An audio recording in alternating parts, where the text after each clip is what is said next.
뉴스의 인물 순서입니다. 2016년 새해를 맞아 각 지방자치단체 새해 설계를 들어보는 시간 계속 가져가고 있습니다. 오늘은 마지막 순서로 안병호 한평군수를 만나보겠습니다. 안녕하십니까? 안녕하십니까? 네, 2016년 새해 복 많이 받으십시오. 고맙습니다. 복 많이 받으십시오. 네. 새해를 맞아 국민들께 우선 새해 덕담 한마디 해주시죠. 정말 우리 한평이 인심이 좋은 곳입니다. 역사도 꽤 높고요. 이런 역사와 인심이 좋은 고장에서 우리 군민들이 겸손한 자세로 배려하는 마음으로 감사하는 그런 마음으로 서로가 하하보고 단결해서 풍요와 행복을 가져왔으면 좋겠습니다. 군수님 저도 더욱 겸손한 자세로 열심히 하겠습니다. 우리 한평 군민 여러분 복 많이 받으세요. 2016년 새해 한평군의 군정이 궁금합니다. 새해 군정 개략적으로 좀 설명을 해 주시죠. 매년 반복돼서 우리 군민들한테 드리고 제 철학도 그렇습니다. 첫째도 군민의 차독 채우는 일, 즉 통장 채우는 일. 두 번째도 차독 채우는 일, 세 번째 통장 채우는 일입니다. 경제가 이렇게 돌아가고 살림이 윤택해야 부관 금실이 좋아지고 또 행정은 우회도 되고 친구 간의 우정도 나눌 수 있습니다. 제일 목표는 뭐니 해도 군민 살림을 풍요롭게 만드는 일입니다. 동안평산단 얘기를 좀 해보겠습니다. 분양률이 80%를 지난해 넘어가면서 이제는 선별적인 기업 유치에 들어갔다고 들었습니다. 올해 계획은 어떠신지요? 네, 그렇습니다. 현재 어제 날짜로 해서 86%에 도달했는데요. 한 석 달 전부터 제가 직원들하고 이런 대화를 주고받았습니다.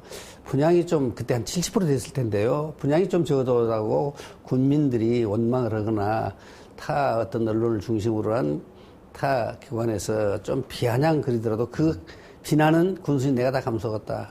이제 적은 규모의 회사, 적은 이렇게 면적은 좀 쪼개서 팔고 이런 건 하지 맙시다. 좀 굵직굵직은 좀 큰 기업을 유치하는데 우리가 역점을 주면서 추근추근 지역 경제에 보탬이 되는 기업을 선별적으로 이렇게 분양하도록 이렇게 지시했고 우리도 분양도 그런 쪽으로 하고 있습니다.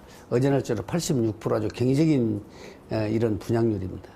나비축제에 이어서 이제 국향대전도 성공을 거두면서 한평의 이미지가 굉장히 높아졌지 않습니까? 이제 올해 나비축제, 국향대전 어떻게 준비하실 계획이신지요? 축제 자체도 사실은 보는 축제를 탈피해서 또 전시형 축제를 탈피해서 지역 경제와 맞물려야 한다고 봅니다.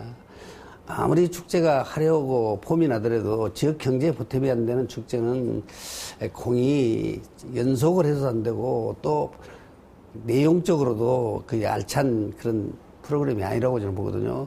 그래서 이런 나비축제나 국향대전도 많은 관광객들이 와서 한평에서 농산물 하나도 사갈 수 있는 축제, 또 비빔밥 한 그릇이라도 사고 갈 수 있는 축제, 지역 경제와 부합되는 그런 축제로 저비용으로 고소득을 올릴 수 있는 그런 축제를 지향하고 그런 쪽으로 패턴을 지금 바꿔가고 있습니다. 이번에는 교육 문제 한번 여쭤보겠습니다. 골프가 체육 특수 목적고로 이렇게 전환되면서 이 굉장한 성과를 이루고 있고 한평에 또 거점고도 또 도입이 되지 않습니까? 올해 교육 문제 어떻게 지금 지원하시고 계획하고 계신지요? 우리가 첫째 사람이 정주를 그 지역에 서려면 첫째 경제가 돌아야 합니다. 두 번째는 여러 가지 복지 혜택이 수여되지만은 교육이 또 우선이 돼야 됩니다. 마침 우리 장만철 교육감님을 중심으로 한 교육부에서 우리 한평에 많은 관심을 투자를 해주고 계십니다. 뭐 이런 특정은 이 방송 시간에 또 워낙 이런 특정인을 검해서 죄송합니다만은 양안모 학다리고 이사장님이 몇백억 되는 학교 재단을 조건 없이 기부를 했고 김성모 또 번영회장님이 사재를 털어서 여러 일을 많이 해 주십니다. 그래서 거점 중고등학교 설립이 되고요. 그와 더불어 여러 교육 기반이 지금 구축이 되었고 있습니다. 약 한 2천억 정도가 교과로 붙어서 우리 한평에 투입됩니다. 그러면 아마 우리 시골치고는 교육에 상당한 질 좋은 교육의 메카가 되지 않냐. 그래서 동안평산단 해보농공단지에 입주한 기업인들이 한평에 정주를 하지 않을까 이렇게 생각이 됩니다. FTA 시대를 맞아서 농민들이 참 어렵다고들 하시는데 올해 농수축산업 시책 어떻게 펼쳐나가실 계획인지요? 우리 한평 역사가 금년으로 해서 609년이 됐습니다. 그런데 600년 동안 농사를 짓고 살았거든요. 근데 사실 불행하게도 한평을 대표하는 농산물이 극히 좀 없다고 해도 과언이 아닙니다. 그래서 민선 오기부터는 단호박, 부추, 고사리, 쑥, 무화과, 5대 이 농산물을 특화 작목으로 이렇게 지원을 해서 키우고 있습니다. 또 이게 전부 엘빙식품입니다.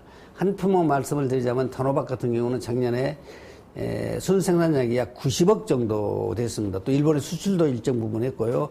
그래서 이 5개 품목을 중심으로 해서 뭐 벼농사, 보리농사는 어떤 대한민국 국민은 이제 보편적으로 다 기술적으로 또 많이 지을 줄 알으시고 계십니다.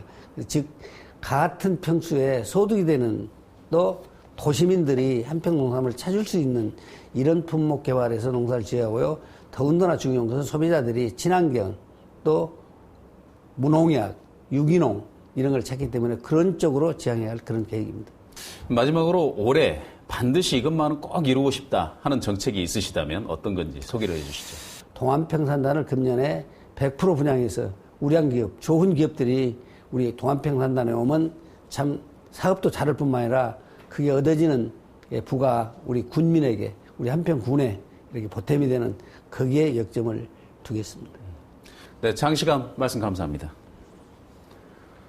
네, 지금까지 안병호 한평군수였습니다.